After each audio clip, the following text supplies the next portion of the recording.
折言说东华要睡上一阵子。星光结界与淼落之战耗尽他太半的修为，加之秋水毒烈，倘若度去再调养，怎也逃不过沉睡。往好处想，帝君元神犹在，不至四墨渊上神一杯过去7万年。但医者总是丑化在前，东华帝君这一睡，或月，或年，或百年，或千年，甚至万年。从见碧海苍灵佛灵雕拜，泉眼枯涸，那灵泉病化则顷刻冰封，连同13天太晨宫内植株宫外廉耻死寂，在世的神仙便知，这顶梁的尊神若非羽化，便是伤重沉睡。折言说他伤得太重，需睡在灵气醇厚的地方，无人叨扰，又能安心。符合上述条件的，天族无望海、青丘岩华洞、碧海苍灵。凤九毅然道，那便是碧海苍灵。平时的讲，无望海是个清净地，死一般的静，好大一口玄木关，看得活人也欲坠冥思。于凤九而言，昔日他姑父叶华在这儿睡过3年，他姑姑为此哭了3年，是个吓人的伤心的，自然不能去。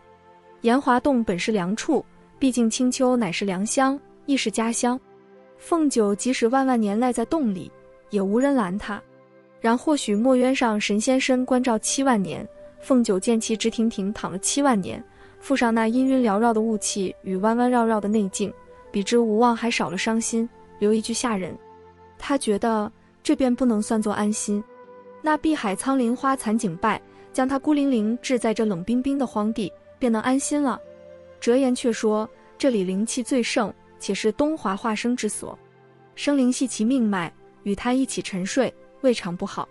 诚然，东华帝君是四海八荒最耐寂寞的人，自洪荒孑然一身熬至今日，杀伐也耐住，戾气也耐住，寂寞较前二者自然更容易耐住。可有了凤九，有了世上最会疼他的人，这寂寞便是锥心刺骨，越发似酷刑。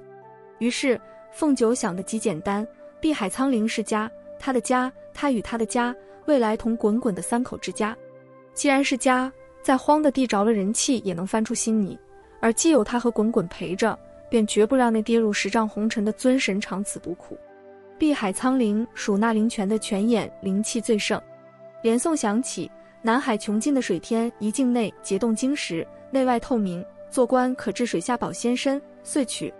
泉眼处由于一人参的活口，冰在此断开，仿佛就等灵泉主人沉棺入水。紫衣尊神躺在一境关中，神容安详，负手于前。这样安静的睡颜，凤九之在曾经与他共踏交颈时得见。那令方下定决心守着尊神的小狐狸再次动摇，满心欲与其共沉睡，直待羽化混沌。诚然，他只是想想。对战淼落时，他却觉再无牵挂，醒来却叫扑面熊抱的滚滚吓懵了神。是啊，还有滚滚，还差一点，这200多的银狐狸仔便一朝没了娘亲与爹爹。哦，他甚至不知自己还有个爹爹。而凤九要等那团圆的一天，等那位尊神亲口告诉年幼的孩子，滚滚，我是你夫君。晨关那日，谢孤愁领着白滚滚一道过来，待那关没水，豁开的火口立刻有冰锥平，四方齐聚一点后，灵泉变成洞穿。可说来奇怪，那冰阴寒气凌人，凤九趴在上面，无仙则护体，亦不觉冷。那枚半心琉璃戒抵着晨关处，冰盖之下，东华帝君于关内合景一目了然。白滚滚撇开众仙，迈着小短腿缓行于坚冰，待他学着凤九趴在一侧，白嫩的小手犹豫贴过去，同样诧异于冰面不冰，遂贴得更紧。在他眼中，关中人有着好看的银发，紫衣雅致，一双手似玉似骨。滚滚说，九九，这个好看的叔叔是谁？为什么睡在水里？凤九眉眼舒展，用平生最温柔的力道将孩子揽进怀。大约过了200年，又或500年，又或800年，总之是个100年。凤九应该记得，可他在本记得的那天醉了酒，而酒醒后便再不需在乎这年份，虽换他数百年。于浮生仙途而言，100是个弹指的小数目，不够神仙清算零头。然即使值100年，四海八荒也可现些变故。在凤九的胡声里，自己身边的变故和四海八荒的变故是一个意思。这第一个变故，即自家滚滚意识到那沉睡于碧海苍灵泉内的好看叔叔是他的爹爹。事实上，沉稳的小仙童小狐狸仔滚滚及早已识破九九那小仙童不需要爹爹的谎，而在初见那紫衣尊神，并受八卦众仙熏陶下，他自然悟道与其血缘，寻九九做个凭证罢了。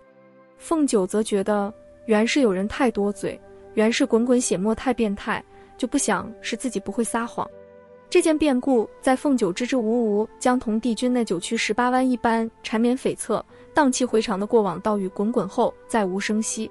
诚然，在解决此变故的过程中，凤九带着狐狸仔做了许多不怎惊天动地的大事，比如像白家树一树各中误会及丢之幼崽，比如认了这113天帝后位，并毫不留情封了太晨宫，比如操持女军政务，比如送滚滚登族学，再比如委实都是不大不小的琐事，简称大事。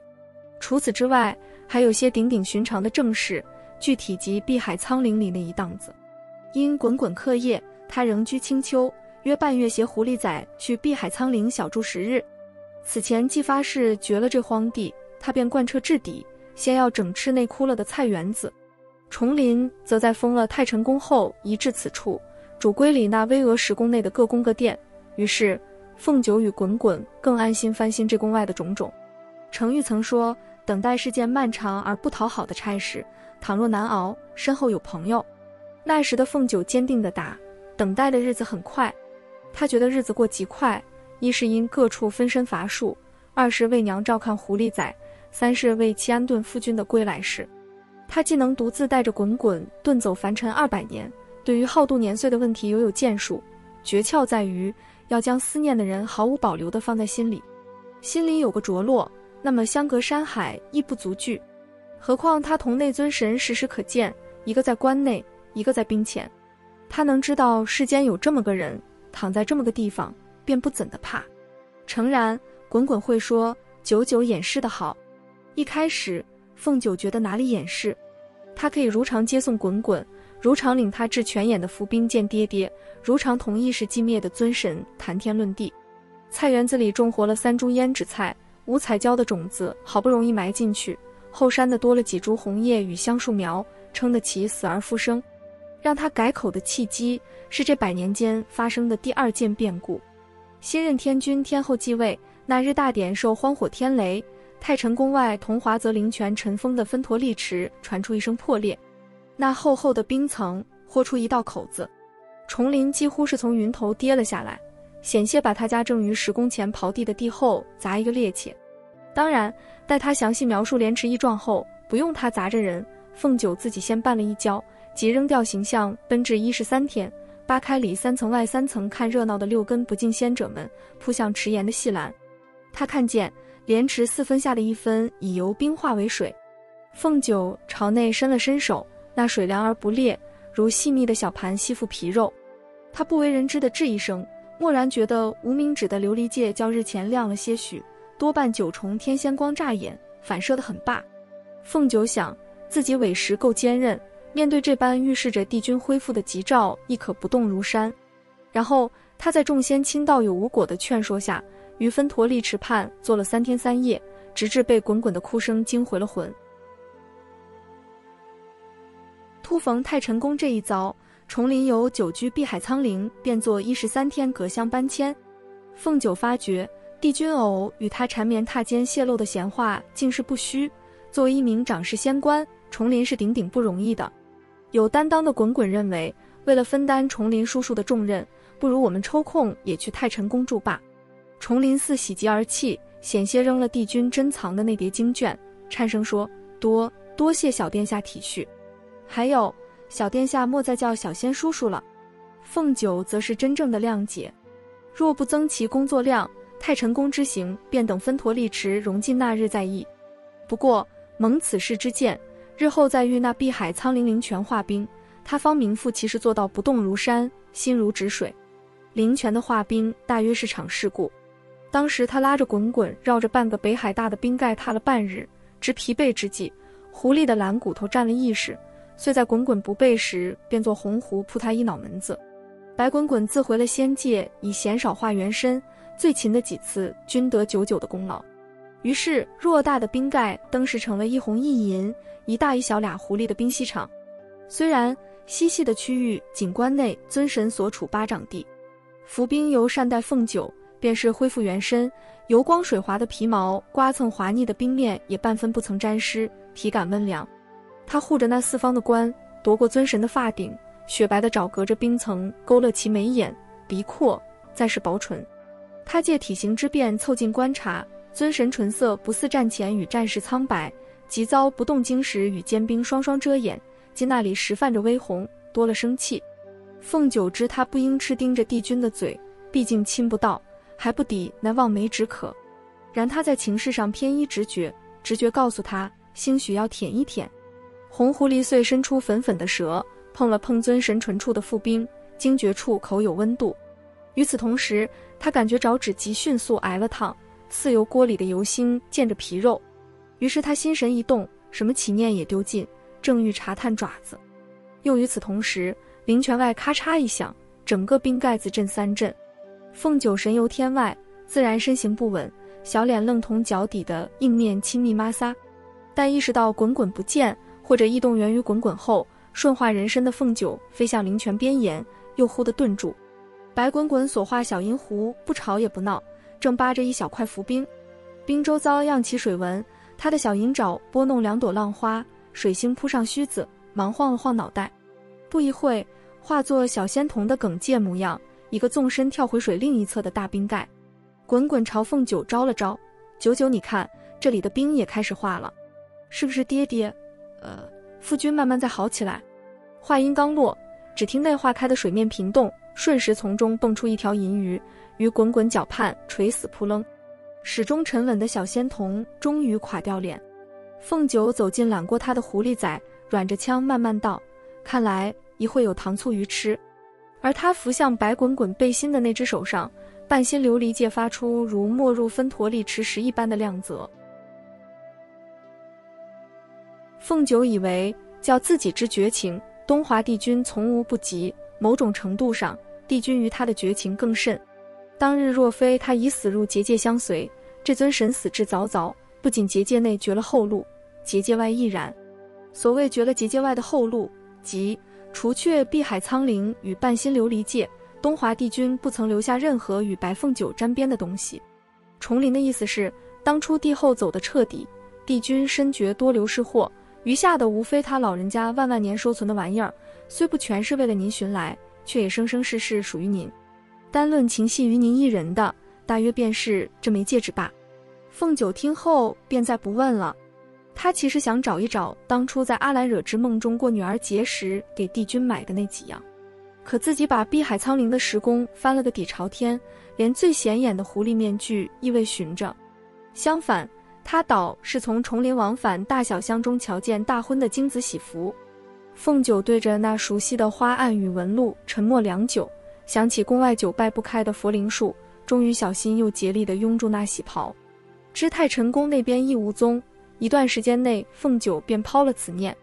后来当苏醒的帝君持了狡黠的眼听他问起悉数物件，凤九得到一个戏谑的笑，被尊神揉进赤裸的怀中，自然是在的。那样珍贵的东西，本君自要惜之重之。那到底在什么地方啊？帝君，我想再看看嘛，就看一眼。尊神眸色稍暗，卷着凤九鬓边的青丝，哑声道，既是稀重，若轻易被你讨去，本君岂非自己打自己的脸？那谈个条件，对方不容他还价了。而具体那些小物件放置何处，真真假假，便是他现身个几日几夜，尊神也闭口不谈。总之，他的现身不大划算。彼时的凤九仍沉浸在老神仙一根筋掰不顺的埋怨中，不会考虑二人重逢之凶险。一旁凑热闹的小狐狸仔还火上浇油，指着宫门外冷冷的荒地，兴冲冲道，会不会父君把他们埋起来了？我听阿离舅舅说，即便是神仙，对于珍藏的事物也愿入土长存。九九，不如我们把门前这片地也啃了。当晚凤九将白滚滚的3块核桃糕锐减为半块，以鸡食为代价啃完剩下的6块半。至于其他俗物，似什么以书信解情思，他觉得帝君不是这样矫情的尊神。无法口头交付的事，到了他那里便索性不开口，换个可以口口相托的神仙。如二人千年纠葛与误会，至今人家也没当面理顺，大约觉得至现在的地步，究竟谁欠谁，谁还谁，早就说不清。后院添置的器具，小如护栏、假山、池塘，大如亭台、小楼、游廊，凤九视他们为公有物，不会多计较。如今他重新在假山后的果林植了一里枇杷，悠悠然待丰收日。唯一麻烦的是荷塘，因塘底批的狭道引灵泉水，这水质也就作罢，全且让光秃秃的塘再秃个100-10年。他倒脱成玉，密了各色浮渠，撒会种植新泥，不论何时汲水而生。日后紫衣尊神听了，还怨他小看自家夫君那几裤子新奇宝贝，小小浮渠何足道哉？诚然，凤九有意将后路之说放一放，他想得明白，夫与妻总该一进一退，他这正经八百的夫君不留些直惦念的，自己作为他正经八百的妻总可以留吧。不提碧海苍林经他手翻新栽种的遍野山林与菜地，凤九参考滚滚的话，忽想效仿那位隐士桃林情趣高雅的小叔父，仿他酿酒。折颜见他行步匆匆，又个把年岁不至桃林，以为40-20般偷酒偷桃薅桃枝。凤九即在他眼皮底薅下小臂粗的枝，身侧粉嫩的花瓣翩然。猜对了，最后借你这一插，来日请小叔喝酒。老凤凰还未反应过来，为何撅了他的枝，请的却是珍珍。不过他和珍珍谁分谁啊，闲得计较。凤九拿了桃枝，取3小坛子桃花，又将自个荒淘来的碎花叶分出同等的分量，均成整整的3大坛。滚滚不知他娘亲厨艺了得外酿酒一家，缠着问什么酒。凤九神神秘秘道：99独门，40花酿，春桃、夏荷、秋叶、冬梅，此乃40。复以无忧花枝，是为花酿。偶尔一起这段，他觉得40这名不够读，总令他串至范阴谷的四季果。而范阴谷在他这里是个同无望海一般的伤心地。滚滚的思路则差很远，他是觉得都是寻常花种，哪里独门？凤九弹他脑门，既是寻常，怎不见旁人酿？莫小看寻常物。他盛了水，弹口泥封，系上回因太晨宫变故打断他挖土坑处，与滚滚一同埋下。捧一抔土，凤九悄悄抬头望着无花无果的佛灵，只系簌簌倾泻沉粒。他想，若世间佛灵尚存，定是加入酒中的。土灰钻进戒指与指肉贴合的地方，丝丝拉拉，弄得凤九不怎自在。他想取下戒指擦拭内壁，不料细软的指腹方压着凉凉的界面，只觉原本佳丽处清清爽爽，再转了转风雨外环，琉璃戒似沾华光。日头打落迷人眼，他一闭又一睁，再凝视戒指，表面又变似磨砂一般。凤九晃着狐狸脑袋，感叹道：约是被晒晕了。滚滚忽然问：你还没告诉我，为何取40？因41轮转，岁岁年年，酒酿常新。他回神，边露出甜甜的笑，边拿喂着土的手背蹭一蹭小狐狸仔的花脸。滚滚这样理解便好。只不过41轮转，岁岁年年，愿与君常相伴。若有无忧，即愿40无忧。佛灵如见君。这是娘亲给咱们一家3口酿的酒，待你夫君醒了，方可接风。记住，若是哪个违了这约，要重重罚的。银狐狸煞有其事地点了点头。提及饮酒，凤九眼珠流转，又道：滚滚尚小不能饮，娘亲酒量浅，大约到时候3坛子都便宜了你夫君。不过帝君是洗小酌的。滚滚掸了掸脏兮兮的衣摆，发觉越掸越脏，遂念起新学的净衣咒，恍神间又是崭新的天青罗衫。仍猫在地的凤九听他说，那既然是留给夫君的，九准备了酒，滚滚准备什么呢？红狐狸牵过他的银狐狸仔，拢了拢他侧散开的脚，滚滚不必准备，夫君不会再在乎。那自己的酒也没了意义，若要准备，不若想想见了夫君说些什么。凤九想，作为鼎鼎有担当的小仙童，这场与爹爹的正式蒙面便算作礼物。滚滚想了想，大约向夫君请教佛经。凤九道：他一定很开心。滚滚道：问他会否半夜给九盖被子，会否做饭，怎样分糕，会否做陀螺、小木马。凤九一愣，其实这是100年前的执念，依照滚滚的年岁，早不完陀螺木马，有一柄木剑，甚至佩剑倒重要。他愣怔于小小的孩子如此记挂他这个不省心的娘亲与一根筋的爹爹。凤九柔柔地说，慢慢问，这样多的问题，他要答一会子的。滚滚又说，待我再大一些，若父君回来，能否请他教滚滚剑术？凤九，你父君是天底下最厉害的神仙，剑术自也是最厉害的。必须请他。他轻轻揽着孩子，那手瞳上面的戒指陷入柔软的衣料，隐去忽悠的光。凤九轻声唤他，还有什么想说的？时间长得很，仔细想，慢慢想。于是仔细慢慢思考的小狐狸仔眨了眨眼，目色变得格外坚定。凤九听他有些害羞地说，还有就是告诉他，滚滚这些年好想他，连着娘亲那份一起想他。